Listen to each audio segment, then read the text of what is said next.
दिल्ली की Patiala house court ने professor SAR Gilani को 2 दिन की पुलिस रिमांड पर भेजा। प्रेस क्लब में देश विरोधी नारे लगाने के आरोप में हुई है गिलानी की गिरफ्तारी। जेएनयू पर हनुमान वाला कार्टून ट्वीट करके फंसे केजरीवाल। दिल्ली के मंदिर मार्ग थाने में धार्मिक भावनाएं भड़काने के मामले में केस दर्ज किया गया। कार्टून में मोदी से कह रहे हैं हनुमान कि अब जेएनयू की तरफ है सारा ध्यान। उधर राहुल गांधी ने जेएनयू विवाद पर साधा बीजेपी और आरएसएस पर निशाना। कहा छात्रों की आवाज दबा रही है सरकार। देश की यूनिवर्सिटीज में बिठाए जा रहे हैं आरएसएस के वाइस चांसलर। वहीं बीजेपी का राहुल गांधी पर पलटवार। कहा देश को फिर तोड़ना चाहते हैं राहुल गांधी। पूरा देश जानना चाहता है जेएनयू में नारे किसने लगाए थे। कांग्रेस को है देश विरोधियों से लगाव। पत्रकार से मारपीट के खिलाफ प्रेस क्लब से लेकर सुप्रीम कोर्ट तक मार्च। देश के जाने माने पत्रकार मार्च में शामिल हुए। आरोपियों की गिरफ्तारी के लिए आवाज उठाई। बजट सत्र से पहले प्रधानमंत्री मोदी ने बुलाई सर्वदलीय बैठक। शांतिपूर्ण ढंग से सत्र चलाने के लिए विपक्ष का सहयोग मांगा। जेडीयू, एनसीपी, सपा, कांग्रेस सहित तमाम दलों के नेता रहे मौजूद, लेकिन बैठक में उठा जेएनयू का मुद्दा। यूपी विधानसभा उपचुनाव के नतीजों में समाजवादी पार्टी के लिए खतरे की घंटी। मुजफ्फरनगर से बीजेपी प्रत्याशी कपिल देव ने जीत दर्ज की। उधर देवबंद सीट पर कांग्रेस के माविया अली ने बाजी मारी। फैजाबाद से समाजवादी पार्टी के लिए केवल एक खुशखबरी आई।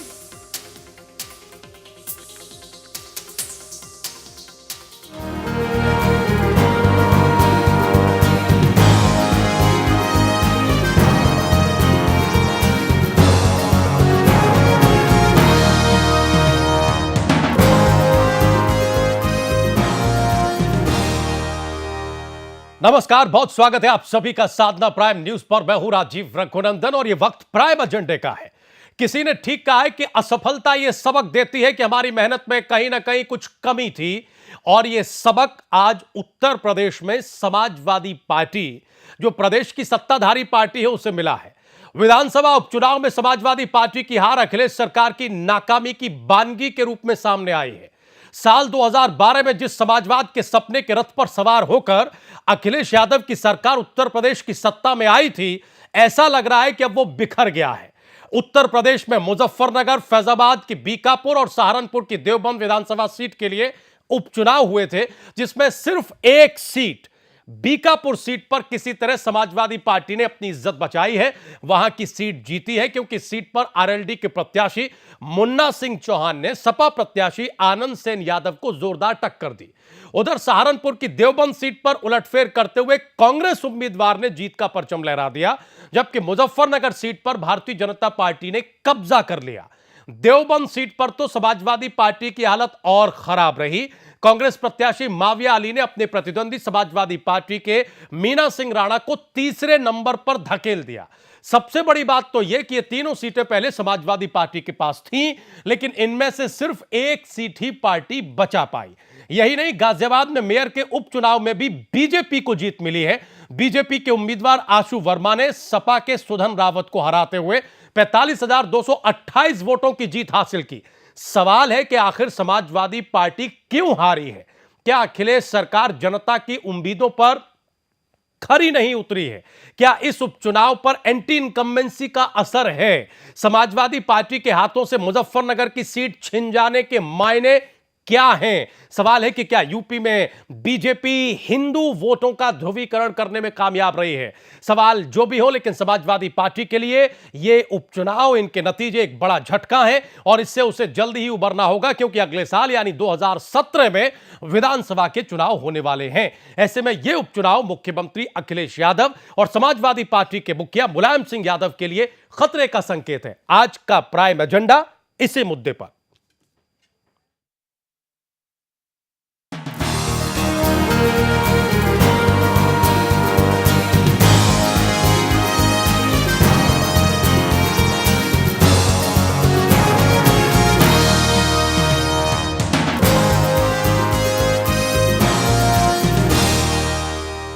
तो अगर इन उपचुनाव के नतीजों को हम देखें तो क्या ये 2017 के सेमीफाइनल माने जाएं? और अगर 2017 के सेमीफाइनल के नतीजे ये हैं तो हम जरा फाइनल को किस नजरिए से देखें? अगर हम इसे 2017 की पिक्चर का ट्रेलर माने तो इससे उस पिक्चर का कैसा इशारा मिलता है? और लाख टके का सवाल यह कि इन बाय इलेक्शंस में समाजवादी पार्टी की हार क्यों हुई है? क्योंकि आमतौर पर यह माना जाता है, राजनीतिक पंडित राजनीतिक शास्त्र में यह मानते हैं कि हमारे देश के परिप्रेक्ष्य में बाय इलेक्शन दरअसल सत्ताधारी पार्टी के लिए बड़े मुफीद होते हैं। ऐसे में उत्तर प्रदेश की सियासत से कैसे संकेत निकल रहे हैं? 3 सीटों में से समाजवादी पार्टी सिर्फ 1 सीट ही बचा पाई है। 1 सीट कांग्रेस के खाते में गई है, जबकि 1 सीट बीजेपी ने जीती है। मुजफ्फरनगर की सीट बीजेपी ने जीती है। वहीं गाजियाबाद में जो मेयर का चुनाव है वो बीजेपी के खाते में गया है। हमारे साथ कई खास मेहमान मौजूद हैं। समाजवादी पार्टी के नेता विधायक रविदास मल्होत्रा साहब हमारे साथ आज की डिबेट में। हमारे साथ बहुत ही सम्मानित वरिष्ठ पत्रकार पीयूष पंत जी हैं। 2 और खास मेहमान अब से थोड़ी देर में हमारे साथ जुड़ेंगे। हम सीधे मल्होत्रा साहब आपके पास आना चाहते हैं, क्यों हार गई समाजवादी पार्टी? सीधा सवाल है सर। देखिए, लोकतंत्र में चुनाव होते हैं और चुनाव में जीत और हार होती है। जनता का जो है वो अपने फैसले करती है। और लोकतंत्र में सर हम लोकतंत्र की परिभाषा नहीं पूछ रहे हैं मल्होत्रा साहब। हमारे दर्शक जानते हैं कि लोकतंत्र में चुनाव होते हैं, चुनाव में हार जीत होती है।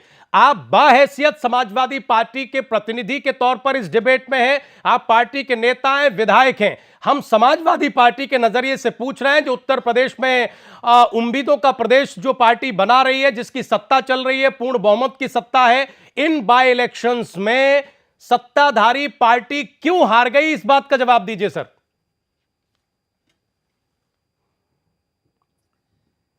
मैंने वही आपसे कहा कि लोकतंत्र में चुनाव में जीत और हार होती रहती है। ये जनता फैसला करती रहती है। लोकतंत्र में जो 2017 में चुनाव होगा मल्होत्रा साहब, लोकतंत्र में जो 2017 में चुनाव होगा, हम ये मान लें इन बाय इलेक्शंस के नतीजे से कि उसमें भी समाजवादी पार्टी हार जाएगी, क्योंकि चुनाव में हार और जीत होती रहती है। 2012 में आपको जीत मिल गई थी, 2017 में आप चुनाव हार जाएंगे, हम ये मान लें सर क्या? और मुख्य चुनाव का मतलब नहीं होता है। मुख्य चुनाव होते हैं सर, इसीलिए तो हम पूछ रहे हैं के लिए। मल्होत्रा साहब बातों को गोल गोल मत घुमाइए। इससे कोई हम सर सीधा पूछ रहे हैं, क्या वजह रही, क्या सत्ताधारी दल को इन बाय इलेक्शन में जनता ने नकार दिया? सीधा सवाल है। देखिए, मैं आपसे यह कह रहा हूं कि उपचुनाव से न तो कोई सरकार बनती है और न कोई सरकार हटती है। और इसका जो मुख्य चुनाव होते हैं, इससे उसका असर उस पर नहीं होता है। मुख्य बात यह है कि उपचुनाव के जो इशू होते हैं वो अलग होते हैं और मेन चुनाव के इशू अलग होते हैं। सर मल्होत्रा साहब, आप कारण नहीं बता रहे हैं। अरे ठीक है, इशू अलग होते होंगे। हम तो ये जानना चाहते हैं कि उत्तर प्रदेश में जो दल इस वक्त सत्ता पर काबिज है, आप राजनीति शास्त्र के विद्यार्थी रहे हैं, अभी भी हैं। राजनीति शास्त्र में यह माना जाता है, जैसा मैंने पहले कहा, कि बाय इलेक्शन सत्ताधारी पार्टी के चुनाव होते हैं, ऐसा माना जाता है। लेकिन यह मान्यता इस वक्त लागू नहीं हो रही है आप पर। सर क्यों, यह बता दीजिए। देखिए, जो एक चुनाव हुआ है उपचुनाव, उसमें पार्टी जीती है, तो उसमें 3 सीटें आपकी थी। मैंने पहले आपसे कहा मल्होत्रा साहब, 3 सीटें आप ही की थी। मतलब 3 में से एक जैसे तैसे बचा पाए, 2 सीटें आपके हाथ से निकल गई हैं। क्या हमें 2017 की पिक्चर का ट्रेलर दिख गया है? मुद्दे पर बात करिए ना सर, आप मुद्दे से इधर उधर जा रहे हैं। हम ये माने कि 2017 थोड़ा दूर हो सकता है, लेकिन जनता ने अभी से आपको नकारने का काम शुरू कर दिया है। इस लहजे से क्या आप इसे देखना चाहेंगे? देखिए, ये उस लहजे से देखने की बात नहीं है। मैंने पहले कहा कि उपचुनाव और मुख्य चुनाव अलग अलग होते हैं। उपचुनाव में जीत और हार से कोई सरकार नहीं बनती है या कोई सरकार नहीं हटती है, लेकिन जो मुख्य चुनाव होते हैं उससे सरकार मल्होत्रा बदलती साहब है। वही सुविधा के इसलिए तर्क हैं, जब हार गए उपचुनाव तो से ये तर्क है उपचुनाव का अभी कोई जीत जाते संपर्क नहीं तो है। अखिलेश यादव की सरकार जो अच्छा काम देखिए, कर रही है, कुछ उपचुनाव इस तरह में के तर्क गढ़ जो लिए जाते हैं। जो हम विधायक चाहते हैं कि होते बिल्कुल हैं, सटीक और उनकी मुद्दे पर मृत्यु आप बात होती है। करें। ठीक है सर, उनकी मृत्यु ये के तर्क जो बाद दे रहे हैं उपचुनाव मल्होत्रा साहब, हुए, रहिए आप हमारे उस साथ। उपचुनाव में ठीक है सर, ठीक है समीकरण पीयूष जी, ये अलग-अलग जो होते तर्क हैं। दे रहे हैं, हमें ऐसा लग रहा है कि सवाल को एड्रेस ही नहीं कर रहे हैं रविदास मल्होत्रा साहब। क्या उत्तर प्रदेश में ये कोई सामान्य चुनाव था जो रविदास मल्होत्रा साहब कह रहे हैं कि लोकतंत्र में चुनाव होते हैं, हार जीत होती रहती है, पहले हम जीत गए थे अब हम हार गए, इनका मुख्य चुनाव जो 2017 उससे कुछ लेना देना नहीं है? क्या ये बात गले उतर रही है सर? बिल्कुल गले नहीं उतर रही है, क्योंकि कहीं ना कहीं ये लग रहा है कि मल्होत्रा जी इस बात से बचना चाह रहे हैं कि जो समाजवादी पार्टी की सरकार है वो अपनी लोकप्रियता लगातार खो रही है, और आने वाले दिनों में ये जो अभी जो हुआ, जिसको हम कह सकते हैं एक सेमीफाइनल भी कह सकते हैं बाई इलेक्शन को, क्योंकि देखिए इलेक्शन के पहले का जो, अगर एक साल के पहले के आसपास जो उपचुनाव होते हैं उसका बहुत महत्व होता है, क्योंकि वो जनता की नब्ज का एक आपको आईना दिखा देते हैं कि हाँ क्या जनता सोच रही है, और उसके आधार पर अगर माने तो निश्चित रूप से ये जो उपचुनाव के परिणाम आए हैं वो एक खतरे की घंटी है समाजवादी पार्टी के लिए। मल्होत्रा साहब चाहे जितना भी इसको कहें कि साहब लोकतंत्र में होता है, खतरे की घंटी मल्होत्रा साहब को क्यों नहीं सुनाई दे रही है, या फिर इतने जोरों से बज रही है कि कुछ और बोलने के लिए बचा नहीं? क्योंकि उनके नेता जब सैफई में महोत्सव मनाते रहेंगे और उनके प्रदेश का हाल बेहाल होता रहेगा तो मल्होत्रा साहब को भी खतरे की घंटी नहीं सुनाई देगी। ये दरअसल ये है, क्योंकि वहां बड़े बड़े नारे लगा रहे हैं। आज भी मैं मुलायम सिंह को सुन रहा था, वो विधानसभा हार गए उपचुनाव, उनको वो नहीं समझ में आ रहा है, और वो देश को की बात कर रहे हैं, देश के मुद्दे की बात, देश को बनाने की, देश में बेरोजगारी की बात कर रहे हैं। उत्तर प्रदेश में आपने कितने रोजगार पैदा कर दिए? मल्होत्रा साहब, खतरे की घंटी सुनाई दे रही है सर? नहीं सुनाई दे रही है। बिल्कुल मुद्दे का जिक्र करिएगा, बिल्कुल सटीक जवाब दीजिएगा। ये खतरे की घंटी है समाजवादी पार्टी के लिए या नहीं है? देखिए मैंने आपसे कहा कि अभी चुनाव हुए जिला पंचायत के, तो जिला पंचायत के और ब्लॉक प्रमुख के चुनाव में समाजवादी पार्टी एक बड़ी जीत के रूप में उसमें तो आपने मैनेज कर लिया मल्होत्रा साहब, मैनेज कर लिया उसमें आपने बलपूर्वक और धन से मैनेज कर लिए वो चुनाव। हम ये चाहते हैं, देखिए मैंने पहले आपसे कहा कि लोकतंत्र में चुनाव में जीत और हार होती है, और जनता अपने अपने फैसले करती रहती है, जो जनता फैसले करती है। चलिए ठीक है, उसको हम हिलाल नकवी साहब हमारे साथ जुड़ चुके हैं। फैसला हिलाल नकवी हमारे साथ जुड़ चुके हैं, उत्तर प्रदेश कांग्रेस के प्रवक्ता है, तेज तर्रार नेता है, और अब से थोड़ी देर में अनिला सिंह जी हमारे साथ जुड़ेंगी, उत्तर प्रदेश बीजेपी की प्रवक्ता है। बीजेपी आज काफी उत्साहित है, और लक्ष्मीकांत वाजपेयी का जो बयान आया था उससे यह अंदाजा मिल रहा था कि बीजेपी आने वाले दिनों में क्या करने जा रही है। इस मुजफ्फरनगर की सीट को जीतकर बीजेपी किस तरह से उत्साह से भरी है, क्या संकेत और संदेश मिला है, जरा हम उनसे जानेंगे। लेकिन पहले हिलाल नकवी साहब के पास जाएं। हिलाल नकवी साहब, कि क्या ये जो आज बाई इलेक्शन के नतीजे आए, इसको हम बिल्कुल मल्होत्रा साहब की जुबानी समझ लें कि बड़ी सामान्य सी बात है, इनका कोई असर नहीं है, ये तो बस लोकतंत्र में चुनाव होते हैं, जब चुनाव होंगे तो हार जीत किसी न किसी दल की होगी, इतनी सी बात है, या फिर इनके लिए खतरे की घंटी बज चुकी है, इनके लिए उन चीजों का आगाज हो चुका है जिसका डर राजनीतिक पंडित अभी से लगा रहे हैं? हिलाल नकवी साहब। देखिए, मल्होत्रा साहब का जो टीवी के ऊपर उनके जो बयान होते हैं उसकी एक अपनी शैली है जी, और वो उसी शैली में बोलेंगे। उसके अंदर आप चाहे कितनी मरतबा उनसे सवाल पूछे, वो एक ही शैली में बात करते हैं, वो उनकी अपनी एक यूएसपी है। वास्तविकता ये है कि जब कभी भी बाय इलेक्शंस होते हैं, और वो भी इलेक्शन के इतने करीब जी, तो आप कहीं का भी इतिहास उठा करके देख लीजिए, बहुत कम ऐसा देखने को मिलता है कि जो सत्ताधारी दल है उसके खिलाफ जाते हो इलेक्शन। उसके पीछे बहुत से कारण होते हैं। यहाँ के ऊपर अगर सत्ताधारी दल हारती है तो एक बात निश्चित है कि जनता ने इन्हें नकार दिया है, और वो इतना ज्यादा नकार दिया है कि उनको अब एक साल भी बर्दाश्त नहीं है कि वो एक साल इंतजार कर ले।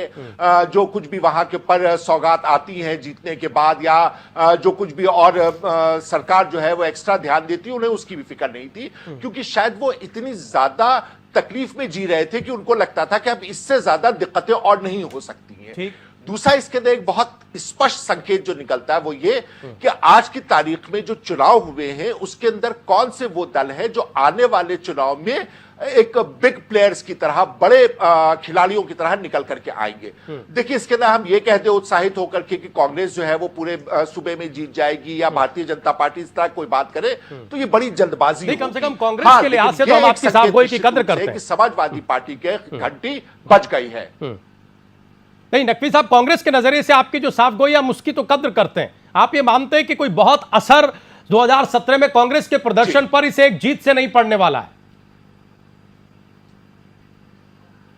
नहीं, हम ये नहीं कह रहे हैं। हम सिर्फ ये कह रहे हैं कि इसके अंदर असर जो है, जो बाकी के राजनीतिक दल है उन पर क्या होगा, ये बताना मुश्किल है। लेकिन ये बताना आसान है कि जो इस वक्त सत्ताधारी दल है उसके दिन पूरे हो गए हैं। जी, देखिए, नकवी रही साहब, बात इसकी कि हम इससे हिलाल उत्साहित साहब, होकर कहते हैं कि वैसे अब तो उत्तर प्रदेश आप, में कांग्रेस सरकार वैसे तो बना सर रही है, आप उसके ऊपर खुद हमने कहा- रविदास बरोत्रा साहब की शैली के भुक्तभोगी हैं, या फिर यूं कहें कि आप उनसे परिचित हैं और आपने उनकी यूएसपी का जिक्र किया, लेकिन फिर भी चूंकि आपने फिर खतरे की घंटी जो बात पीयूष जी ने कही उसको दोहराया है, हम एक बार फिर सवाल लेकर रविदास बरोत्रा साहब के पास जाते हैं, इस उम्मीद के साथ कि इस बार टू द पॉइंट जवाब देंगे, विश्लेषण में थोड़ा गहरे उतरेंगे और दर्शकों को यह बताएंगे कि सत्ताधारी पार्टी चुनाव क्यों हारी है, क्या वजह रही है।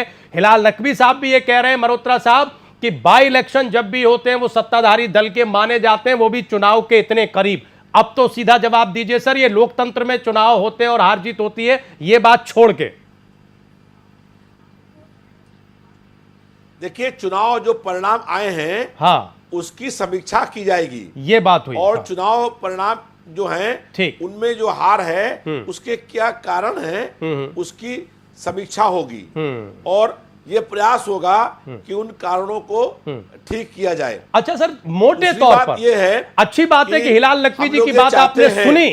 नहीं, कि नकवी जी की जो बात आपने जनता सुनी की और आप बिल्कुल आशाएं मुद्दे हैं, पर आ रहे जो हैं, जनता लेकिन की मल्होत्रा साहब, अपेक्षाएं हैं, मोटे तौर उनमें हम पर लोग आप खड़े गहराई होते से जब विश्लेषण करेंगे अच्छी बात है, लेकिन मोटे तौर पर ऊपर से अगर कुछ कारण आप देखें, आप भी पुराने नेता हैं, बड़े नेता हैं, तो क्या कुछ 2-3 कारण समझ में आते हैं सर? कुछ बता सकते हैं दर्शकों को क्या? देखिए, एक जो कारण वो ये है, जो मैंने पहले भी कहा है, कि जिन लोगों ने बहुत संघर्ष किया था और उस संघर्षों से ये सरकार बनी थी, जी, जिन लोगों ने संघर्ष किया था उन तमाम लोगों की उपेक्षा हुई है। जैसे और जब आज जैसे से सर? 4 साल पहले सरकार थी प्रदेश में बीएसपी की, तब जिन लोगों ने बहुत लाठियां खाई, बहुत जेल गए, अपना खून बहाया और संघर्ष किया, तो ये जो जिन एक लोगों साल ने सवा साल का संघर्ष समय है, किया, उन मल्होत्रा लोगों की साहब, उपेक्षा हुई। ये जो एक सवा साल का समय है, क्या और इसमें जो- ये उपेक्षा जो है इससे पार्टी उन नेताओं को निकाल लेगी और उनको तवज्जो देने लगेगी? देखिए, अगर ऐसा हो जाएगा तो परिणाम बदल जाएंगे। तो 2012 में यानी मुजफ्फरनगर नेताओं में, मुजफ्फरनगर और देवबंद में बड़ी उपेक्षा हो रही है। मुझे उनकी जो मुजफ्फरनगर और आशाएं थी, देवबंद में, क्योंकि वो उन बाका की आशाओं सीट तो पर आपने अगर बचा ली है, पार्टी खरी उतर यहाँ बड़ी जाए, उपेक्षा हो रही तो है। ठीक है 17 सर, के परिणाम इससे अच्छे हो सकते हैं। ठीक सर, कैसे अच्छे हो लेकिन सकते जिन हैं? लोगों ने हम आए, बहुत लाठी खाई, जेल गए, संघर्ष किया, ठीक। अपना खून बहाया, हाँ। उन लोगों की उपेक्षा हुई है। मतलब क्रांति रथ पर सवार थे अखिलेश यादव 2012 में सत्ता पर काबिज होने से पहले, इसके बावजूद उपेक्षा हो गई। मल्होत्रा साहब, इस सब के बावजूद आप जैसे तेज तर्रार नेता के रहते हुए देखिए, उपेक्षा हो गई। आपने देखिए, आला कमान जिन को लोगों बताया ने- नहीं, जिन लोगों ने पार्टी के बहुत मुखिया संघर्ष सार्वजनिक किया मंचों से और नसीहत देते 5 रहे, साल कार्यकर्ताओं संघर्ष तक के पहुंची बाद नहीं। जो सरकार ठीक, 2012 में अनिला जी आ चुकी हैं डिबेट में। अनिला जी आ चुकी हैं सर, कुछ सवाल उनसे भी ले लेते हैं। अनिला जी, बहुत स्वागत है और बहुत बधाई आपको। मैंने कहा कि उन जो लोगों ने संघर्ष किया था, ठीक है, उन जो लोगों ने संघर्ष किया था, उनकी उपेक्षा बंद हो जाए तो परिणाम और अच्छे हो सकते हैं। अब वो संघर्ष पर भी हम आएंगे सर। सैफई का जिक्र तो अभी यहाँ किया पीयूष जी ने, उस संघर्ष पर भी आएंगे कि कहां संघर्ष हो रहा है और किस तरह से हम समाजवादी बात कर रहे पार्टी हैं उन संघर्ष कर रही जनसंघर्षों की, है। हम आएंगे सर, जो वो जनता जनसंघर्ष भी के देखा मुद्दों को है, लेकर देख रहे हैं लड़े सर। गए थे, दर्शक जिनमें लोगों ने उत्तर प्रदेश लाठियां में खाई, समाजवादी खून पार्टी बहाया, का जेल जनसंघर्ष गए, खूब देख रहे संघर्ष किया। हैं। आए दिन हम टेलीविजन उन पर डिबेट हो जनसंघर्षों की जाती है बात कि कर रहे कहां हैं। संघर्ष हो रहा है। हम जरा अनिला जी से बात कर लें। अनिला जी, बहुत स्वागत और बहुत बधाई। मुजफ्फरनगर की सीट आपकी पार्टी ने जीती है, अब आगे क्या रणनीति है मैम? देखिए, भारतीय जनता पार्टी, सबसे पहले तो मैं शुक्रिया अदा करूंगी, आपने मुझे बधाई दी, पूरी भारतीय जनता पार्टी आपका शुक्रिया अदा करेगी। और मेहरोत्रा साहब की बात मैं सुन रही थी यहाँ पर बैठ के बड़ी शांति से, और मैं प्रशंसा करूंगी उनका जो एक तरीका है, बहुत साफ कोई से वो कहते हैं हर चीज़ को। अगर उनको अपनी पार्टी के विषय में भी कहना है तो वो कह देते हैं, बिना ये सोचे हुए कि उसका परिणाम बाद में क्या होगा और क्या नहीं होगा। देखिए, जैसा जब हम भारतीय जनता पार्टी या कोई भी दल हारता है और वो सत्ता में नहीं होता, तो हम सब जानते हैं कि जो बाई इलेक्शंस होते हैं यूजुअली ज़्यादातर ये सत्ताधारी सरकार के इलेक्शन होते हैं, और जो नतीजे आते हैं वो उन्हीं के पक्ष में भी देर बाद मेहरोत्रा साहब मान पाए मैम, बड़ी देर बाद ये बात मान पाए। वैसे तो वो ये कह रहे थे कि लोकतंत्र है, चुनाव है, हार जीत है, मुख्य चुनाव पर इसका कोई असर नहीं है। खैर, मान गई, अच्छी बात है। अब आप अपनी बात पूरी करें मैम। और देखिए, चाहे वो मुजफ्फरनगर की सीट रही हो और चाहे वो देवबंद की सीट रही हो, खासतौर से अगर मैं मुजफ्फरनगर का जिक्र करूं तो ये अपने आप में बहुत महत्वपूर्ण सीट है। और क्यों है, इसका जिक्र मुझे यहाँ पे करने की आवश्यकता नहीं है, क्योंकि विषयांतर हो जाएगा। तो पर तीनों सीटों पे समाजवादी पार्टी के नेतागण थे, और उसमें से जो है मात्र एक सीट ये बचा पाए और 2 सीट इनके हाथ से निकल गई। तो कहीं ना कहीं इनको भी समझ में आ रहा है, और जो जनता है जिसने अपना भरोसा समाजवादी पार्टी से हटाया है, तो उसका एक छोटा सा ट्रेलर देखने को हमें मिल गया है। चाहे वो हमारा मेयर का इलेक्शन रहा है गाजियाबाद, जहां भारतीय जनता पार्टी ने जीत हासिल की है, या ये जो सीट जहां पे विधानसभा का बाई इलेक्शन चुनाव हुआ है। तो ये दिखाई देता है कि कहीं ना कहीं अगर हम ये बात करें, जो अल्पसंख्यक वोट जिसके ऊपर ये लोग बहुत ज़्यादा ध्यान देते हैं कि इनकी तरफ आ जाएं तो इनका नैया पार हो जाए, तो उन्होंने भी इन पर से विश्वास अपना खोया है, हटाया है। तो अब वाकई में समाजवादी पार्टी के लिए ये चिंता का विषय है कि 2012 में जिन शर्तों पे ये आए थे कि बीएसपी को आईना दिखाते हुए कि बीएसपी में ये कमी है, वो कमी है, और समाजवादी पार्टी को इस प्रदेश की जनता ने चुन लिया था अपना ये सोचते हुए कि चलिए बीएसपी ने तो हमें पूरा तंग किया 5 साल, अब समाजवादी पार्टी सरकार आकर, क्योंकि वायदे बड़े प्यारे किए थे इन्होंने, पूरा मैनिफेस्टो रटा हुआ है मुझको, क्योंकि अक्सर ही समाजवादी पार्टी के प्रवक्ता ये कहते हैं, बताइए कौन सा वायदा पूरा नहीं किया, तो मेरे लिए वो मैनिफेस्टो याद करना बहुत आवश्यक हो गया था। तो परंतु ये है कि मैनिफेस्टो में वायदा किया, लोगों को बरगलाया, आ गए सत्ता में, परंतु कसौटी पे खरे नहीं उतर पाए हैं। चुनाव बिल्कुल, चुनाव अभी बाई इलेक्शन के नतीजे हैं, इसका मतलब ये बिल्कुल ना माना जाए कि 2017 की तस्वीर ये या वो हो सकती है। तो 2017 में ही हमें पता लगेगा। आपने ये कहा कि मुजफ्फरनगर की सीट बड़ी महत्वपूर्ण है, वो महत्वपूर्ण भारतीय जनता पार्टी के लिए इसलिए है क्योंकि उसे आपने एक विशेष तरह की प्रयोगशाला के तौर पर आजमा के रखा था। आज नतीजे आपके पक्ष में गए हैं, लिहाजा वो प्रयोग आगे और कैसे और कितना बढ़ेगा, हम इस विषय पर भी आएंगे। लेकिन हम एक टिप्पणी, पीयूष जी की एक टिप्पणी हम जरा कांग्रेस और नहीं, इस पर तो टिप्पणी मेरी लीजिए ना सबसे पहले। जीत पर एक टिप्पणी ले रहे हैं अनिला जी, बिल्कुल आएंगे। हम बड़ा संजीदगी से आज जरा उत्तर प्रदेश के इन बाई इलेक्शन पर फोकस करना चाहते हैं। पीयूष जी, समाजवादी पार्टी को तो हम देख रहे हैं, हम सवाल भी पूछ रहे हैं मेहरोत्रा साहब से, लेकिन कांग्रेस के लिए जो एक उम्मीद की रोशनी दिखाई दी देवबंद में, और बीजेपी ने मुजफ्फरनगर की सीट और गाजियाबाद में जो मेयर की सीट अपने नाम की, अपने खाते में डाली, इसे किस नज़रिए से आप देख रहे हैं? ये अपने प्रयोग में कामयाब हुए? देखिए, इसमें एक चीज़ का थोड़ा हमें ध्यान रखना होगा इन परिणामों के संदर्भ में कि बहुजन समाजवादी पार्टी मैदान में नहीं थी, और बहुजन समाज पार्टी एक बहुत महत्वपूर्ण खिलाड़ी है उत्तर प्रदेश की राजनीति में। ठीक। और वहाँ के जो है दलित समुदाय हैं और अल्पसंख्यक वर्ग हैं, उसमें उसकी पैठ अच्छी खासी है।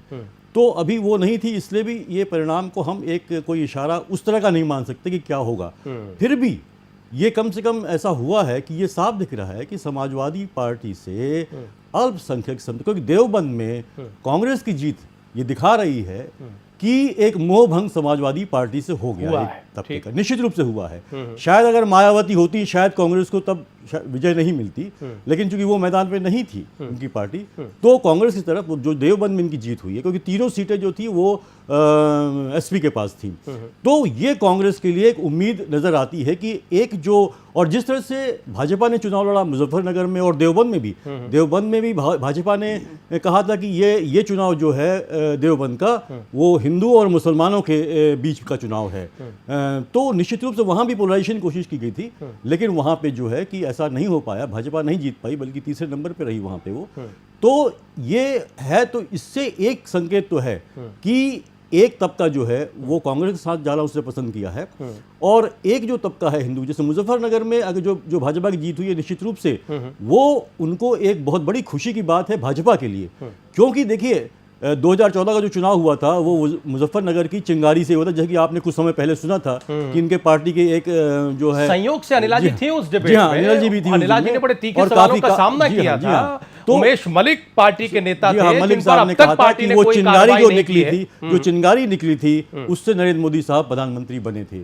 तो इनके लिए अभी भी जो 2017 का उत्तर प्रदेश चुनाव है उसमें बहुत बड़ा स्टेक है। बिहार हारने के बाद एक उत्तर प्रदेश बचता है इनके लिए जहां जीतना। तो मुजफ्फरनगर की जीत निश्चित रूप से इनके लिए खुशी की बात है, और आने वाले दिनों में ये संकेत दे रही है कि जिस तरह से मुजफ्फरनगर और देवबंद में इन्होंने एक जो है कि विभाजित राजनीति करने की कोशिश करी, सांप्रदायिक एक राजनीति करने की कोशिश करी, उसके इनको अच्छे परिणाम मिले हैं मुजफ्फरनगर में, वो इंटैक्ट है।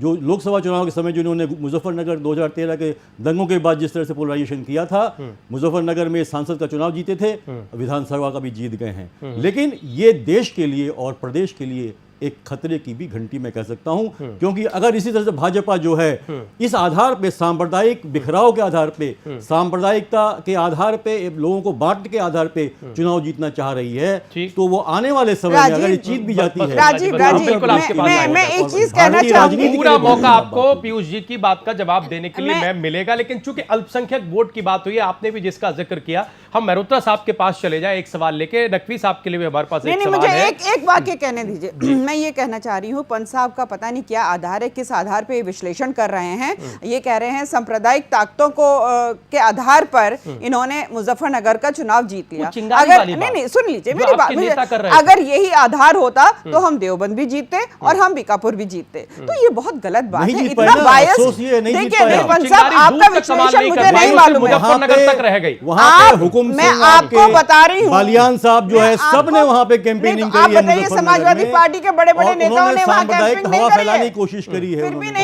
फिर भी वो जीत कर नहीं आ पाए। क्या समाजवादी पार्टी के बिल्कुल जो बहुत बड़े नेतागण रहे हैं, उन्होंने वहां जाके कैंपेनिंग करी है। ठीक है, सभी राजनीतिक दलों ने ताकत झोंकी चुनाव में, और आज जो तस्वीरें आई बालियान साहब की, जिस तरीके से बालियान साहब खुश हो रहे थे, उससे ही अंदाजा लग रहा था कि किस तरीके से मुजफ्फरनगर की सीट पर बीजेपी की प्रतिष्ठा दांव पर लगी। हमारे दर्शकों ने आज दिन में वो तस्वीरें देखी। हम जरा हिलाल नकवी साहब आ रहे हैं आपके पास, हम एक सवाल लेकर जरा जाना चाहते हैं मल्होत्रा साहब के पास, क्योंकि मल्होत्रा साहब इस वक्त सीरियस मोड में है। पता नहीं फिर कुछ देर बाद वो सीरियसली हमारे सवाल को एड्रेस करें या नहीं करें। मल्होत्रा साहब, अल्पसंख्यक वोट बैंक आपसे छिटक रहा है, क्या इस बात की चिंता आपको हो रही है?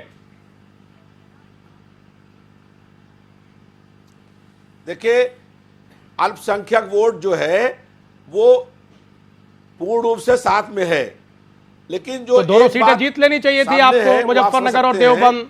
कि इन उपचुनाव में बहुजन समाज पार्टी ने चुनाव लड़ा नहीं, तो बहुजन समाज पार्टी के वोट जो हैं वो जिन खाते में चले गए वहां वो जीत हो गई। दूसरी बात ये जो मैंने आपसे कही पहले कि जिन लोगों ने बहुत संघर्ष किया था और लोकनायक जयप्रकाश नारायण जी के आपातकाल के महासंग्राम से लेकर के और 2012 तक, मल्होत्रा साहब नाम तो बता दीजिए, 3-4 किन लोगों ने संघर्ष किया था?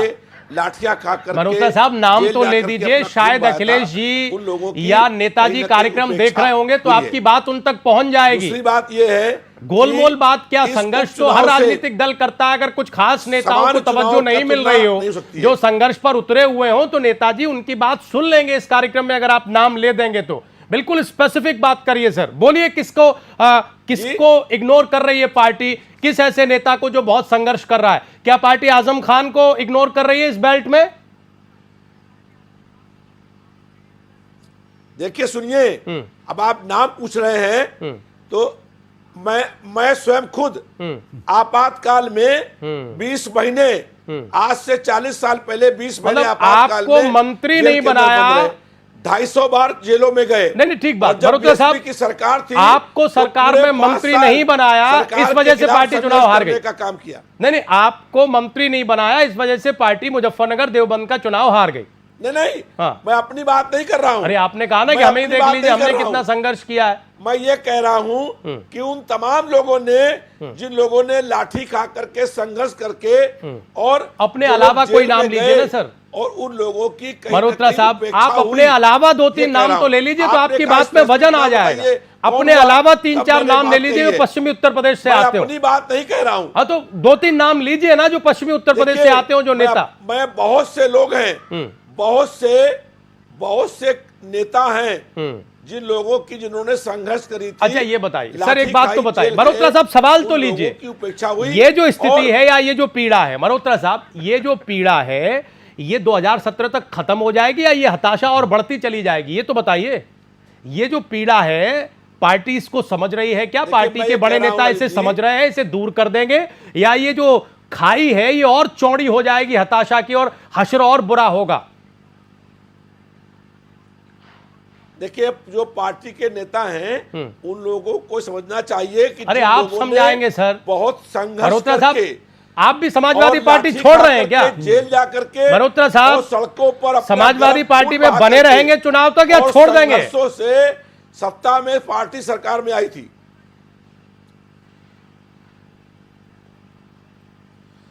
जिन लोगों ने संघर्ष किया उनके संघर्षों से अरे सर सीधा सरकार जवाब बनी नहीं थी। देते आप उनकी आप सीधा जवाब अगर नहीं देते।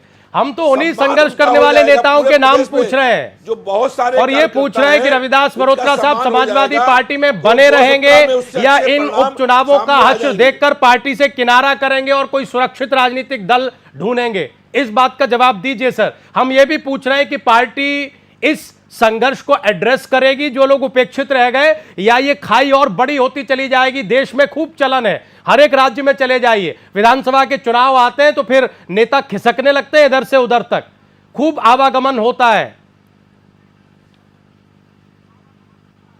देखिए, अभी समय है और जिन लोगों ने संघर्ष किया था उनको नेता जो है उनका सम्मान कर सकते हैं, जो बहुत सारे बड़ी संख्या में कार्यकर्ता हैं। ठीक है, जिन आप कार्यकर्ताओं की आपने भी नेताजी की बात पकड़ ली है सम्मान सर। होना चाहिए। मल्होत्रा साहब ये आपने मैं भी चाहता नेताजी हूं। की बात पकड़ ली है। नेताजी कहते हैं कि हमें नाम पता है 3 बीजेपी नेताओं के, लेकिन हम बताएंगे नहीं। आपको भी संघर्ष करने वाले नेताओं के नाम पता हैं, लेकिन बताने की हिम्मत आप में भी नहीं है। वही स्थिति है ना सर आपकी। रहे आप हमारे साथ, हम जरा नकवी साहब से एक सवाल ले लें, हम ले ले बस। नहीं ठीक है सर, हो गया। आप नहीं देंगे, आप नहीं बताएंगे ना। सारे नाम है जिन लोगों ने नहीं बता सर, आप में हिम्मत नहीं है उन नामों को बताने की। आपने उन नामों को बताने की हिम्मत नहीं है। आपने तब संघर्ष किया होगा, आज संघर्ष की स्थिति नहीं है। नहीं है आप में हिम्मत, आप नाम नहीं बता सकते। कोई बात नहीं सर, हम आपकी मजबूरी समझते हैं। नकवी साहब अभी जिक्र कर रहे थे यहाँ पीयूष पंत जी की। नाम बताएं कि आपको नाम बताएं। हाँ बताइए, बताइए सर, बताइए मल्होत्रा साहब, बताइए जी, बताइए, नाम बताइए। किन नेताओं की उपेक्षा कर रही है पार्टी? नाम बता रहे हैं। हाँ बोलिए। देखिए, अशोक वाजपेयी जी हैं। हाँ अशोक वाजपेयी हैं, समाजवादी पार्टी के राष्ट्रीय महासचिव हैं। ठीक। कई बार विधायक और मंत्री रहे। हाँ। और आपातकाल में हम लोग उनके साथ में। ठीक, जेल एक के अशोक अंदर बंद वाजपेयी, रहे। जल्दी आते हैं सर। उपेक्षा हो अशोक रही है। वाजपेयी की हमारी उपेक्षा हो रही है। हम लोगों ने रविदास 40 साल मल्होत्रा का पहले कहना है कि संघर्ष करने का अशोक काम वाजपेयी किया। की उपेक्षा हो रही है। दूसरा नाम, दूसरा नाम बताइए। देखिए, नामों तो बहुत सारे नाम हैं। अरे आप एक नाम राजीव लेके जी रह गए। उनको पार्टी से निकलवाएंगे। एक नाम लेके रह गए मल्होत्रा साहब आप। तो बहुत सारे नाम हैं जिनकी उपेक्षा एक हुई है। नाम लेके बहुत रह से गए। कार्यकर्ता हैं जो जमीनी स्तर के कार्यकर्ता हैं। ठीक है मल्होत्रा साहब, हम मुश्किल समझते हैं आपकी। अशोक वाजपेयी जी का नाम आपने लिया, हम उन्हें टेलीफोन पर लेने की कोशिश करेंगे, उनसे ये जानेंगे अभी कि क्यों साहब मल्होत्रा साहब ऐसा कह रहे हैं कि आप पार्टी से दुखी और पार्टी आपकी उपेक्षा कर रही है। प्लीज अशोक वाजपेयी जी को फोन लगाया जाए और हम इस वक्त उनसे बात करना चाहते हैं। लेकिन नकवी साहब, कांग्रेस पार्टी के नजरिए से हम एक सवाल करना चाहते हैं कि कांग्रेस पार्टी के लिए रोशनी जो दिखाई दी है, उम्मीद की जो किरण, वो सिर्फ तब तक है जब तक बीएसपी चुनाव मैदान में नहीं है। बीएसपी चुनाव मैदान में होगी और किस दावे के साथ होगी 2017 में, ये हम सब जानते हैं। तब क्या पार्टी शायद उतनी खुश न हो पाए। ये जो रियलिटी है कांग्रेस पार्टी के लिए, नकवी साहब, क्या पार्टी इससे वाकिफ है?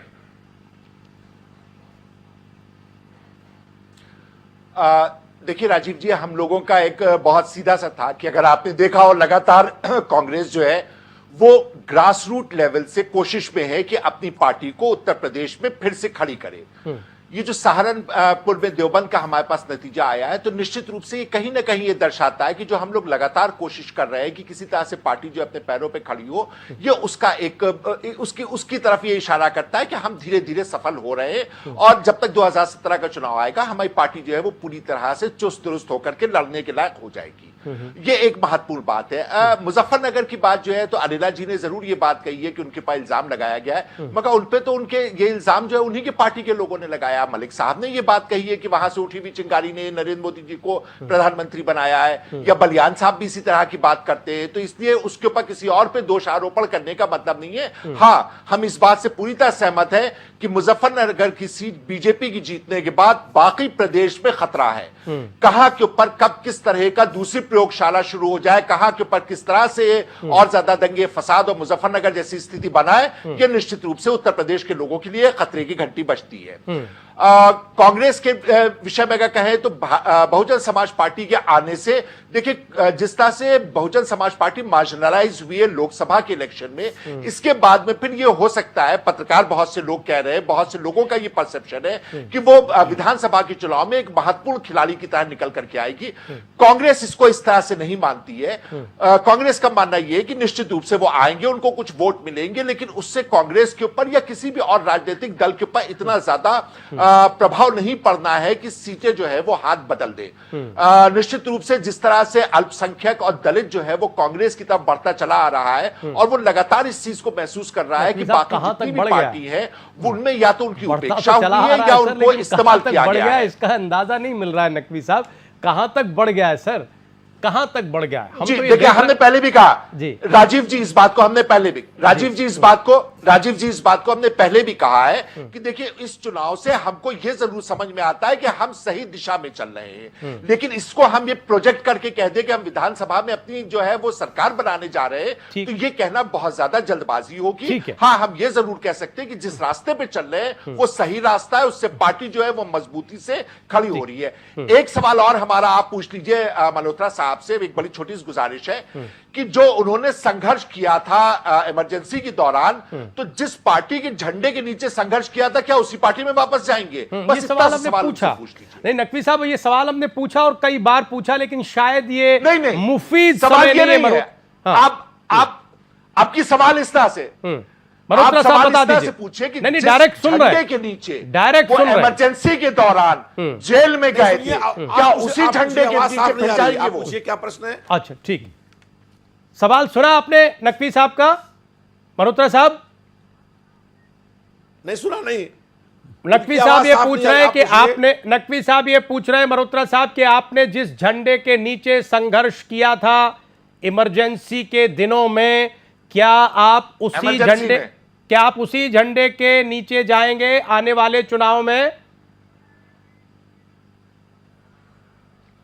देखिए, हमने आपातकाल में हम किसी पार्टी में नहीं थे और लोक नायक जयप्रकाश नारायण जी की अगुवाई में हमने संघर्ष किया था, और लोक नायक जयप्रकाश जनसंघ में कभी नहीं रहे क्या? जो आपातकाल का महासंग्राम था। नहीं मल्होत्रा साहब, आप जनसंघ में कभी भी नहीं रहे? आपातकाल में जेल के अंदर बंद रहे। आप जनसंघ में कभी नहीं रहे सर क्या मल्होत्रा साहब? जनसंघ कभी नहीं रहे, कभी भी नहीं रहे। हम जनसंघ में कभी नहीं रहे। हाँ। हम आपातकाल में लोकनायक जयप्रकाश नारायण जी के आंदोलन में संघर्ष में जेल में आए, जब इस देश में कांग्रेस पार्टी ने आपातकाल लगा करके पूरा देश जेल खाना बना दिया। ठीक है, जब आपने खंडन कर दिया तो बात को ज्यादा आगे नहीं बढ़ा। और उस समय कांग्रेस पार्टी के आपातकाल के जुल्मों के खिलाफ हम लोगों ने संघर्ष किया और 20 महीने लगातार। ठीक सर, हो गया, आप इमरजेंसी पे मत जाइए सर। हम जो आज के चुनाव नतीजों पर चर्चा कर रहे हैं सर, इमरजेंसी से लेकर अब तक बहुत कुछ बदल चुका है। ठीक है, कांग्रेस पार्टी ठीक सर, देश में राजतंत्र की स्थापना करने का प्रयास कर रही थी। ठीक है सर। हमने कांग्रेस पार्टी के राजतंत्र बस की ठीक। ओके स्थापना के खिलाफ संघर्ष करने का काम किया। बिल्कुल ठीक जयप्रकाश सर, नारायण हो गया जी की मल्होत्रा अगुवाई साहब, में, हो गया और सर। उसमें चौधरी इमरजेंसी चरण के सिंह दिनों से जी, वापस आइए राज सर, नारायण जी, इन दिनों में मुलायम आइए। सिंह जी हाँ। और तमाम नेता जो थे, ठीक। उन सब लोगों ने मिल ठीक करके हम अपने दर्शकों को बता दें कि हमने आपातकाल में अशोक संघर्ष वाजपेयी करने साहब का को फिक्सेशन फोन हो गया लगवाया है रविदास जी को। ठीक है, आ रहे सर, आ रहे। हम एक जिम्मेदार चैनल होने के नाते अपने दर्शकों को बता दें कि हमने अशोक वाजपेयी साहब को फोन लगवाया है। समाजवादी पार्टी के वरिष्ठ नेता हैं, लेकिन वो कॉल रिसीव नहीं कर रहे हैं। रविदास मल्होत्रा साहब जो प्राइम एजेंडा के आज की इस डिबेट में हैं, उन्होंने इस डिबेट में ये कहा है कि पार्टी के कुछ नेताओं की उपेक्षा हो रही है। उन कुछ नेताओं में एक नेता का नाम रविदास मल्होत्रा साहब ने लिया, अभी भी वो इस बात को सुन रहे हैं। अगर वो सहमत न हो तो खंडन करने का अधिकार उनके पास है कि अशोक वाजपेयी जी की पार्टी उपेक्षा कर रही है। हम खुद सीधे वाजपेयी साहब से जानना चाहते थे कि क्या वाकई वो मल्होत्रा साहब की बात से सहमत हैं या नहीं है। अभी तक उन्होंने टेलीफोन रिसीव नहीं किया है। फोन हम उन्हें अभी भी कर रहे हैं। हम उनसे गुजारिश करते हैं कि अगर वो ये कार्यक्रम देख रहे हो या उनके कुछ समर्थक या कार्यकर्ता देख रहे हो तो उन्हें ये मैसेज पहुंचाएं और वो फोन पिक करें। अब नकवी साहब, हम अनिला जी के पास आने से पहले आपके पास आना चाहते हैं एक बार फिर। आपने कहा कि ये खतरा बहुत बड़ा है, मुजफ्फरनगर सीट से जो संकेत निकल रहा है, जिम्मेदारी केंद्र में है आपके पास ये खतरे को रोकने की। क्या उत्तर प्रदेश में भी आप इस हैसियत में होंगे कि आप जिन्हें खतरा समझ रहे हैं इन्हें रोक सकें? इसकी कोई तैयारी या रणनीति है क्या नकवी साहब? राजीव जी, निश्चित रूप से अगर भारतीय जनता पार्टी को उत्तर प्रदेश में कोई पार्टी रोक सकती है तो वो कांग्रेस पार्टी रोक सकती है। कांग्रेस के अलावा कोई भी और राजनीतिक दल आज की तारीख में इस हैसियत में नहीं है कि भारतीय जनता पार्टी को रोक सके। बहुजन समाज पार्टी अभी तक की अपनी लोकसभा की जो हार है और उससे बाहर नहीं निकल पाए हैं। समाजवादी पार्टी को लगातार जनता नकार रही है। वो अभी जो इसके चुनाव हुए थे, जो बराबर कहते रहते हैं कि जो पंचायत के चुनाव हुए, तो वो देखिए वो तोताराम के जरिए उन्होंने बहुत से जीत लिए हैं। अब वो कितने तोताराम जो है वो आकर के इनका विधानसभा में समर्थन करेंगे, ये देखने की बात है। लेकिन भारतीय जनता पार्टी को उत्तर प्रदेश में और देश में रोकने की अगर किसी पार्टी में हैसियत है तो वो सिर्फ और सिर्फ कांग्रेस की है, और कांग्रेस उत्तर प्रदेश में भारतीय जनता पार्टी को रोक के दिखाएगी। अच्छा नकवी साहब, बहुत ईमानदारी से थोड़ा ज्यादा नहीं हो गया कि सिर्फ कांग्रेस पार्टी की हैसियत है उत्तर प्रदेश में भारतीय जनता पार्टी को रोकने की? बिल्कुल भी नहीं। नहीं, देखिए राजीव जी, आप इस चीज को देखिए कि हम लगातार मेहनत कर रहे हैं। हम लगातार इस बात को मान रहे हैं कि उत्तर प्रदेश के अंदर कांग्रेस की स्थिति अच्छी नहीं थी। हम ग्रास रूट लेवल के ऊपर मेहनत नहीं कर पा रहे थे। इधर पिछले लगातार 2014 से लेकर अभी तक की हम सिर्फ ग्रास रूट लेवल पे मेहनत कर रहे हैं और वहां से हम पार्टी को खड़ा कर रहे हैं। बहुत हद तक के हम उसको खड़ा कर चुके हैं और निश्चित रूप से उत्तर प्रदेश में जो भारतीय जनता पार्टी की हैसियत है उसको तो हम चैलेंज बहुत आराम से करते हैं और उसको रोक के दिखाएंगे। ठीक है अनिला जी, जवाब दीजिएगा, लेकिन पहले हम पीयूष जी से थोड़ा सा समझ लें इस बात को। ये बात गले उतर रही है पीयूष जी? देखिए, एक सीट का जीत ली उन्होंने देवबंद में उपचुनाव में, तो इन्हें बहुत ज़्यादा ही जो है विश्वास पैदा हो गया है। क्योंकि कांग्रेस देखिए एकदम धराशायी है उत्तर प्रदेश में। लगातार वहाँ पे वो जो उसका आधार खिसकता जा रहा है। क्योंकि देखिए जो फ़ायदा कांग्रेस को मिला है, अभी भी जो चुनाव हुए कहीं उपचुनाव या बिहार में, जो बिहार में गठबंधन था इनका, उसका फ़ायदा इन्हें मिला है, या और कहीं जो ये अगर अभी ये सीन पे हैं, तो मुझे लगता है कि जो भाजपा की केंद्र सरकार है जो वो गलतियां कर रही है, वो कांग्रेस मुक्त भारत का एक एजेंडा लेके चल रही है, लेकिन उसी के तहत जो गलतियां कर रही है उससे जो है ऑक्सीजन मिल रहा है कांग्रेस को। तो कांग्रेस जो नकवी साहब कह रहे हैं कि वो अगर वही रोक सकती है भाजपा को उत्तर प्रदेश में, तो ये मैं कहूँगा कि ये जो है कि ये इनका एक सपना है जिसके बाद ये कर रहे हैं, वो प्रैक्टिकल नहीं है। क्योंकि आप अपनी वस्तुस्थिति देखिए ना, आपका संगठन नहीं है, आपके अध्यक्ष वो बहुत ज़्यादा सक्रिय नहीं है वहाँ पे। जो आपके अध्यक्ष है उत्तर प्रदेश के, वहाँ के कार्यकर्ता में कोई उत्साह नहीं नजर आता है। अभी तक कोई योजना नहीं बन रही है। राहुल गांधी ने दौरा नहीं किया अभी उत्तर प्रदेश का उस तरीके से जैसे अभी वो अमेठी गए, बस इलाके में गए थे वो बुंदेलखंड, तो अभी बुंदेलखंड गए, लेकिन एक बार हुआ है। लेकिन जो चुनावी तैयारी होती है, क्योंकि बुंदेलखंड से ज़्यादा जो है बाकी इलाका जो सेंट्रल उत्तर उत्तर प्रदेश का इलाका है, ठीक। वहां पे जो है भाजपा को रोकना, और पश्चिमी उत्तर प्रदेश का जो इलाका है वहां पे जो भाजपा की घुसपैठ हो रही है, ठीक है, और उसको रोकना है, तो आपको वहां पे अपने को कंसंट्रेट करना नकवी पड़ेगा। साहब आएंगे हम आपके पास, लेकिन अनिला जी काफी देर से सुन रहे हैं और आपने 2-3 काउंटर भी कर दिया। अनिला जी, एक तो ये कि मुजफ्फरनगर की जीत को हिलाल नकवी साहब प्रदेश में बढ़ते खतरे के तौर पर देख रहे हैं, इस बात का जवाब। और दूसरा ये कि वो ये भी कह रहे हैं, जब हमने उनसे ये पूछा कि क्या इस खतरे को रोकने की कोई रणनीति है, तो ये कह रहे हैं कि सिर्फ एक पार्टी है जो टक्कर दे सकती है, वो कांग्रेस पार्टी। क्या ये बात गले उतर रही है अनिला जी?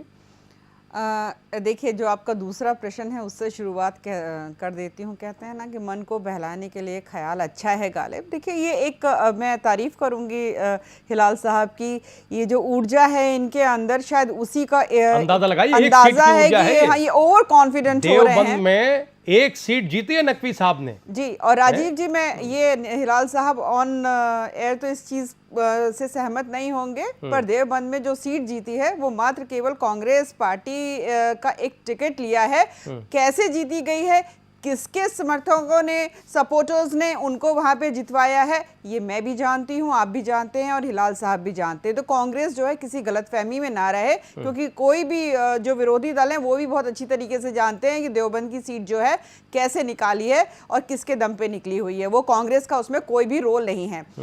हम वापस आ जाते हैं मुजफ्फरनगर के ऊपर। जैसा मैंने पहले भी कहा था, आप उत्तर प्रदेश के लोगों को मूर्ख समझते हैं? क्या समझते हैं आप? क्या वो कोई बुद्धि नहीं रखते हैं? क्या वो विवेक इस्तेमाल नहीं करते हैं? जब वोट डालने जाते हैं तो क्या कनपटी के ऊपर उनके बंदूक लगाई जाती है? इतने हालात बुरे नहीं हुए समाजवादी पार्टी सरकार के उत्तर प्रदेश में। अगर ऐसा ही हो रहा होता तो शायद तीनों सीटों पे समाजवादी पार्टी के कैंडिडेट ही जीत कर आते। तो हिलाल साहब, आप अपने स्टेटमेंट को 2 बार सोचें फिर बोला करें। ऐसा कुछ भी नहीं हुआ है। इन्होंने अगर वहां पे देवबंद में जीता है, जैसा मैंने बता दिया, मैं बोलना नहीं चाह रही थी क्योंकि कांग्रेस बहुत खुश है आज, मैं उनकी खुशी कम नहीं करना चाह रही थी, पर मैं भी जानती हूँ, आप भी जानते हैं, वो भी जानते हैं किस प्रकार से वहां पे इनकी जीत हासिल हुई है। भारतीय जनता पार्टी जो जिस प्रकार से कार्य कर रही है, वो आप अभी जो निकाय चुनाव भी हुए थे, आप जब मैं आई थी तब रविदास मेहरोत्रा साहब बोल रहे थे कि भाई निकाय चुनावों में समाजवादी पार्टी ने बहुत अच्छा किया, दुनिया भर की बातें कर रहे थे। तो क्या खुलकर समाजवादी पार्टी सामने आई थी? केवल एक पार्टी खुलकर सामने आई थी, भारतीय जनता पार्टी। समाजवादी पार्टी सरकार जो कहते हैं ना, पर्दे के पीछे रह के जो सपोर्ट कर रही थी अपने कैंडिडेट को, जैसे अभी हिलाल साहब ने भी बोला था, तोताराम यादव जी का उदाहरण दिया था। तो धन बल का प्रयोग करते हुए इन्होंने अपने सो कॉल्ड कैंडिडेट्स को जिताया, और उसका उनकी जीत का जो ताज है वो अपने सर पे क्यों पहन रहे? या तो खुलकर सामने आते अगर इतनी हिम्मत थी, वो आए नहीं है। तो भारतीय जनता पार्टी जो है विकास की राजनीति करती है और उसी दमखम पे उत्तर प्रदेश में आएगी। बीएसपी से तंग होकर समाजवादी पार्टी आई थी और समाजवादी पार्टी से तंग होकर भारतीय जनता पार्टी के विकास मॉडल को लेकर यहाँ के लोग आएंगे। मुजफ्फरनगर में विकास के एजेंडे की जीत हुई है कुल मिलाकर। मुजफ्फरनगर में विकास के एजेंडे की जीत हुई है। वहां पे उनको आशा है, वो देख रहे हैं कि भाई क्या हो सकता है, हमारे लिए क्या भला है और क्या बुरा है। एक कैंडिडेट का अपने खुद की भी एक पर्सोना होता है, आप उसको डिनाई नहीं कर सकते हैं विधायकी के चुनाव में। लेकिन आप इस बात से डिनाई नहीं कर सकते अनिला जी कि सारे पर्सोना सिर्फ एक मोदी के पर्सोना के नीचे दब गए हैं बीजेपी में। आप भी इस बात से डिनाई नहीं कर सकते। मैं बिल्कुल डिनाई नहीं करूंगी। मोदी जी की जो शख्सियत है वो बिल्कुल अद्भुत है, ये हम नहीं पूरा विश्व मानता है। एक चीज और मैं हिलाल साहब से पूछना चाहती हूँ, आज आप बैठे हुए हैं पैनल पे, हिलाल साहब जरा ये बता दीजिए, बिहार में जो आप लोगों ने कोएलिशन किया था, अभी मैं अखबार में पढ़ रही थी कि आरएलडी और जेडीयू उसी तहत यहाँ पे आ रहे हैं, तो क्या आप लोग भी उनके साथ गठबंधन करके आ रहे हैं यहाँ पे? हिलाल साहब इस बात का जवाब दीजिएगा और साथ ही साथ जो टिप्पणी अनिला जी ने की उस बात का भी जवाब दीजिएगा कि दिल बहलाने के लिए गालिब ये ख्याल अच्छा है। राजीव जी, एक बात सिर्फ मैं कहना चाहता हूँ, जैसे अनिला जी कह रही थी कि जो मुजफ्फरनगर की जो जीत है वो विकास के नाम पर है, या आपने भी पूछा कि क्या मैंने विकास आपने के नाम सुना पर नहीं, है? मैंने कहा कि नहीं, भाई मतलब- अभी कहां से, पर वो अपना विवेक रखते हैं, वो समझते हैं कि भाई ये कैंडिडेट को हम जिताकर लेकर आएंगे तो ये हमारे लिए कार्य करेगा कि नहीं करेगा। मैंने ये कहा कि पर्सोना भी मायने रखता है अगर कोई कैंडिडेट वहां पे उतर रहा है। अनिला जी, तो आप उसको डिनाई नहीं कर सकते हैं कि कैंडिडेट का कोई रोल नहीं होता मैं है। आपका ध्यान ले जाना चाहता हूं उस कैंपेन की तरफ जो वहां चलाया गया, जिसमें ये स्लोगन दिया गया था कि बहू बेटी के सम्मान में कपिल देव मैदान में, और सीधे इशारा था। नहीं कि मलिक जिस साहब तरह भी से- बहू बेटियों के सम्मान की बात कर जी रहे हाँ, थे, जी हाँ। अगर आपको ध्यान होगा तो पीयूष पूरा जी। विकास की कहीं कोई बात नहीं थी, सम्मान की मोदी बात के थी। विकास के मॉडल की कोई बात नहीं थी, ठीक। सिर्फ पोलराइजेशन कमलाइजेशन था वहां। ठीक है, अब हिलाल नकवी साहब संक्षेप में सर उत्तर दीजिए। जी जी बहुत जल्दी से देखिए, भारतीय जनता पार्टी ने जितने भी उत्तर प्रदेश में उपचुनाव लड़े हैं, उन सारे के सारे उपचुनाव में केवल और केवल उनका एक ही एजेंडा रहा है, वो सांप्रदायिकता रहा है।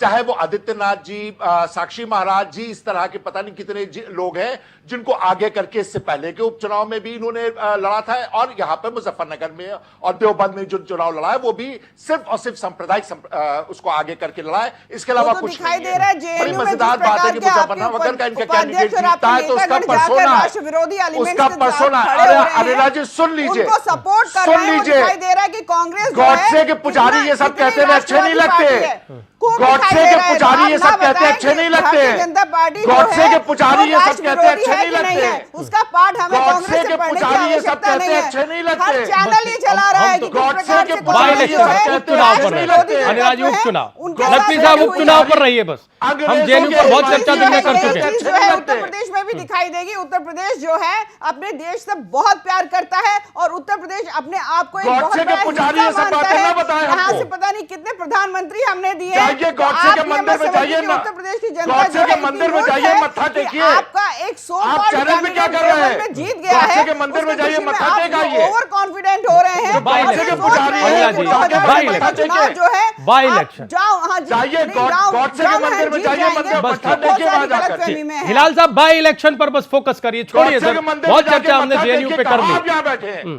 ठीक, हम हिलाल उसी साहब। पे तो बात कर रहे हैं आपसे, हाँ बोलिए। हम तो उसी बोल रहे हैं। अनिला जी बौखलाई हुई हैं। देखिए, एक बात सीधी सी है कि लगातार इन्होंने सांप्रदायिक दंगों को ही लेकर के अपना पूरा का पूरा एजेंडा बनाया। दूसरी बात इसके अंदर यह कि ये समाजवादी पार्टी का ही साथ देंगे, क्योंकि दोनों एक ही थाली के चट्टे बट्टे, दोनों एक साथ आगे बढ़ते हैं और समाजवादी पार्टी इसीलिए इनके लिए केंद्र में आपने आसान इनकी मदद ली थी। विरोधी होगा कांग्रेस के मुकाबले जब में। आप तो सरकार भारतीय में जनता थे, पार्टी जब इसीलिए आपने समाजवादी बात पार्टी करती है, सरकार की तो मदद वो ली सही थी कहती है। अपनी सरकार अनिला जी, बचाने के सुनने लिए, की और हिम्मत आज आप रखिए। कह रहे हैं एक थैली के चट्टे हिम्मत बट्टे रखिए हैं। सुनने की, नहीं, हिम्मत सुनने रखिए की नहीं, सुनने आप की। गलत बात करेंगे तो मुझे हाँ, एक आपको ही थाली रोकना के पड़ेगा चट्टे और बट्टे हैं आप टोकना लोग। भी पड़ेगा। एक थाली के यही चट्टे बट्टे खूबसूरती है हैं मेरे देश की। यहाँ आप। पे बोलने एक की थाली के आजादी चट्टे है। बट्टे, आप पर जाइए गलत गॉडसे के बोलेंगे तो मंदिर मैं में आपको मत्था रोकूंगी। टेकिए। केंद्र आप की यहाँ क्या सरकार कर रहे ने, हैं? जब आपकी सरकार थी, गॉडसे के तो मंदिर में आपने जाके मत्था समाजवादी टेकिए पार्टी आप। का अरे सहारा फिर लिया हम था, वहां चले बैसाखी गए। ली ठीक, थी। आप जाइए गॉडसे के समय मंदिर नहीं में बच रहा, मत्था हमें एक एक टेकिए कमेंट जरा और मल्होत्रा, PDP की भाई आरती मल्होत्रा उतारिए। साहब को 3-4 नाम और जाइए, बताने हैं। जाके नकवी PDP साहब की आप आरती अपनी उतारिए। टिप्पणी पूरी करें तो मैं मल्होत्रा साहब से उन नामों को जानने के लिए जाऊं, उन्होंने अरे, सोच के जी, रख आप लिए। करने तो दे हमको पूरी। अब बोलिए बोलिए बोलिए ये आप हमको पूरी तो करने दे अनिला जी। बोलिए। तो इस वजह से भारतीय जनता पार्टी बुरी तरह से घबराई हुई कांग्रेस की बढ़ती हुई लोकप्रियता से। आपने एक सवाल किया था कि आपके अध्यक्ष जी जो है वो उतने डायनामिक नहीं है। हमारे अध्यक्ष जी जो है वो सीधे सीधे जमीन से जुड़े हुए कार्यकर्ताओं के साथ मिलकर के पूरी की पूरी पार्टी को खड़ा कर रहे हैं, और पार्टी खड़ा होना जरूरी है। हमारे अध्यक्ष जी की विचारधारा यह है, बजाय इसके कि वो अपने चेहरे को आगे करे, उन्होंने पार्टी को आगे किया है, और उसका हम धीरे धीरे करके उसका लाभ प्राप्त हो रही है। ये पार्टी खड़ी हो रही है। बस ठीक है, इसीलिए नकवी साहब ठीक है, अब यही होल्ड करिए सर। ठीक है, यही होल्ड करिए। हम जरा निश्चित रूप से देखिए, समय नहीं बचेगा, हम सब कुछ नाम सुनना चाहते हैं। करेंगे। ठीक है, अनिला जी फिर बोलेंगे तो फिर हम नहीं बस नकवी साहब हो गया सर, हो गया, बस हो गया सर। आप जाइए पीडीपी की आरती उतारिए। बस ठीक, अरे उस डिबेट में मत जाइए सर, उस पे हम कर चुके हैं बहुत चर्चा, उससे बहुत सवाल पूछे जा चुके हैं। नकवी साहब हो गया, हम जरा मल्होत्रा साहब के पास जाने दीजिए। मल्होत्रा साहब, कुछ और नाम ध्यान आए सर जो आप शेयर कर सकें, बता सकें? देखिए राजीव जी, नाम बहुत सारे हैं, लेकिन आप उन लोगों से पूछेंगे और उन लोगों की चरण पर आकर के ये कहने की हिम्मत है कि नहीं, ये आप जानते हैं। तो अच्छा, अभी हम नहीं पूछेंगे, पहले आप हमने बता भी दीजिए। उनसे पूछा नहीं है सर कि हम आप नहीं ये कहने की पूछेंगे हिम्मत आपकी है कि नहीं। मल्होत्रा साहब, हम तो बिल्कुल उनका नहीं नाम हम पूछेंगे बता दें, आप उनको फोन लगाएं। सर, हम बिल्कुल नहीं पूछेंगे, आप बता दीजिए। हम बिल्कुल नहीं पूछेंगे, आप बता दीजिए। हम नहीं पूछेंगे उनसे। आपको वो नाम मालूम है जिन हमें लोगों नहीं ने मालूम है संघर्ष सर किए हैं जी, और उन हमको लोगों नहीं की मालूम है सर। उपेक्षा 3-4 हुई। नाम बता देखिए, दीजिए। एक बात सुनिए राजीव जी,